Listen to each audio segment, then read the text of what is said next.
Ladies and gentlemen, welcome back. My name is Ace and I've got some Sylvari character creation here for you, which means more Guild Wars 2 content. And we are going to start off with the mill, and this is the last video on character creation that I will do, because it's the last race available. So there's not really an option to do more character creations. Anyway, as you can already tell, all classes are still available for the Sylvari. And the Sylvari are of course the well, the plant people, the people that are literally made out of nature, as you can clearly tell.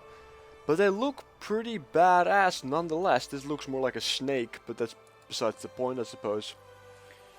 And I do like the fact that, well, the way they are modeled basically. And you can definitely tell there's a lot of detail in their creation. So let's get started. As you can definitely tell, you can change the size, but in that sense they are still humanoid. You can change the physique, that ranges from scary thin to not as thin, I suppose I should say. So it's all within the perimeters of, well, normal I suppose. Body features, which is basically the skin patterns that you can see in different races as well. There's not a whole lot of difference, so let's see if we can change the colors just a bit to make it a little bit more visible. Let's make it green. And as you can see, the patterns are definitely there, but you have to make them a clear different color to make sure you can actually tell the difference. So let's go with that. Actually, let's go with, do we have a red here? Doesn't look like we have a red. Oh, we'll go with blue, why not? Alright. Going to the head options, a lot of head options available, which basically is just the hair. And as you can definitely tell, it's not actually hair, it are leaves or roots or a combination of the both. As you can see right here, roots and leaves. And nonetheless, a lot of hairstyles available, considering that it's not actually hair, but leaves, or in this case a mushroom cap. So a lot of fun things available. Let's change it back to a more visible face. As you can see, this has kind of scary looking, more of a skeleton look this gives, but this gives more of a snake look, but it might just be me. And the faces are different, but once again you cannot change the way the eye looks unless you really start modifying them. Or of course you can change the color and the skin color and the color of the eyes and such, but that is pretty much where it stays, unfortunately. The ears are not actually ears, they are flowers or plants, which act like ears, I suppose. So that's kind of neat as well, which just shows you that they actually put some effort into it, if you know what I mean. They could have just pasted a humanoid ear on there and called it a day, but they didn't. They actually made it plants, or flowers I should say. So let's see if we can actually get a decent color going. Once again, the details of the face are plentiful in customization. You can really make it as crazy as you want, maybe in scale, width, or openness, or even. Going to the nose, you can make it bigger, make it smaller. Once again, a lot of options available. Your mouth is fully customizable, from lips to the fullness of your lips even. Once again, the ears are a little bit different, of course, because they are not normal ears, they are flowers or such. And you can adjust the length. We have to make sure that they don't clip, of course, if you really want to pay attention to detail. And of course the tips can be adjusted as well. Customize your head, well, basically straightforward jaw, chin, head, width, but also the size, of course. And if you look at the armor dice, it's pretty straightforward. You have 3 armor pieces here. Every piece has 3 color codes, and you can completely adjust it just the way you like. And you can make it as simple as you can or as complicated as possible. And this is not permanent. This is all basically adjustable when you go into the game for free. Once again, this is practically just the Elementalist storyline, your personality, And this is where it gets interesting, because these are Sylvari specific type of storyline or morals and ethics and such, which will influence your storyline. And you have the white stag, which you can basically read down below, which is an immortal beast with great power. The green knight, which basically is a powerful knight in green armor. And the shield of the moon, which probably is a thing you want to do if you are going to be a healer or such, or use magic in that case. So once you have done that, you can basically, follow your belief or your moral standpoint, or a quote to live by in this case. Act with wisdom, but act, which is the one that I went with. All things have a right to grow.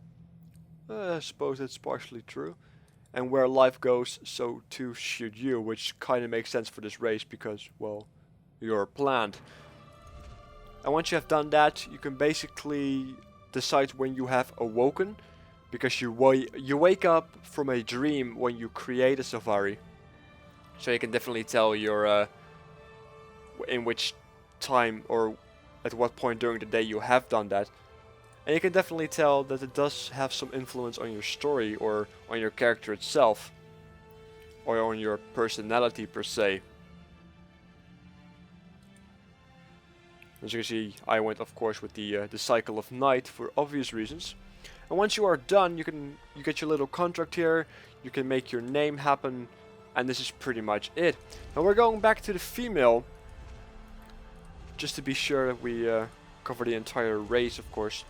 Once again, all classes available, and they look pretty badass. Even for females, they look pretty badass. And I find that the female Sylvari don't really care about wearing less clothing to gain armor score, like as it is with most females. That again, the engineer seems to be wearing less armor, even though you would expect the engineer to wear more armor, and the ranger would be then the other way around, but that might just be me. Nonetheless, let's go with the ranger, because they also start off with a different pet, or have the option to start off with a different pet. But nonetheless, you can change the size, you can change the physique, which is pretty straightforward, for extremely thin to not as thin, I suppose. But it's all within reason, even though the thin physique, they scare the living hell out of me. But that's just me. Skin patterns, one again, well, let's see if we can make it a little bit darker to make it a little bit more visible. Let's see, can we do a blue? Because this is as good as it's gonna get. As you can see, basically, it's the equivalent of tattoos, or well, yeah, basically skin patterns. That's what they are. Not really much more to make of it, but definitely worth checking out because they actually look kind of cool. It's a lot better than just having a pale green body, in my opinion. But then again, you are going to wear armor, so if it's really that important, that's a question you may have to answer on your own. Nonetheless, a lot of hair pieces, which once again are just leaves, which is pretty awesome because this means that it's, well, they've spent a lot of detail into it. Because I could not have basically copy and pasted the let's say the Norn or the human hair, because those are not, well, leaves, of course. So it's pretty awesome to see what they have done with all the hairstyles available. And female does have a little bit more hairstyles than the male, I believe. One more or two more. But nonetheless, you have to choose one you really enjoy yourself, or just go with the mushroom cap. But we'll go with a pretty straightforward one. And let's give ourselves some red hair, because we are feisty like that. Of course, you can also change the face. And once again, you cannot change the way the eyes really look when it comes down to like the pattern within the eye, the iris basically. You can change the sizes and such, but that's pretty much where it stays. Once again, the ears are not ears; they are actually flowers or equivalent, which is pretty awesome. Because once again, I could have just pasted a humanoid ear on it and call it a day, you know.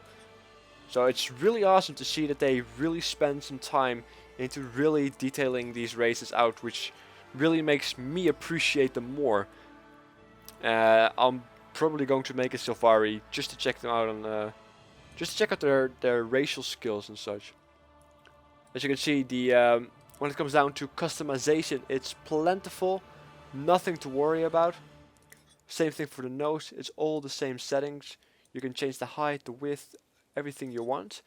And you can like when it comes down to this, when I'm going to make my final character that I'm going to play in live, I am going to spend hours on this to create the perfect character and then basically wear a helmet, because that's what you're supposed to do when you go into battle.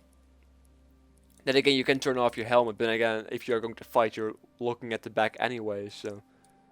But it's definitely worth checking it out what is all possible. Once again, every piece of armor has, of course, a color code. This is, for example, only an item with 2 color codes, but nonetheless, it's not permanent. You can constantly change it once you are playing the game, so you don't have to worry about it too much. And of course, this is a ranger, so you start off with a pet.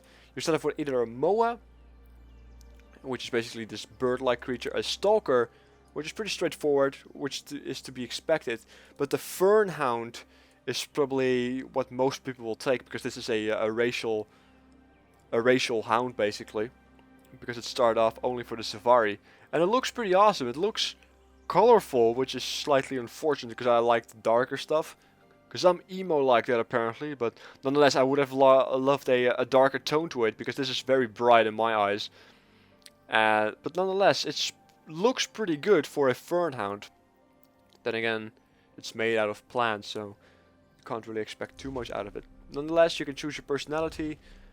Once again, you can choose the quest that you have given or have gotten.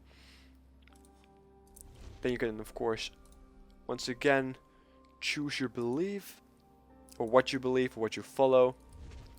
And then the daytime cycle that you were awakened, dawn, noon, dusk, or night. And then you get your little contract thingy. You can read it through, see if it's all good, and then you can create your character and call it a day and start playing.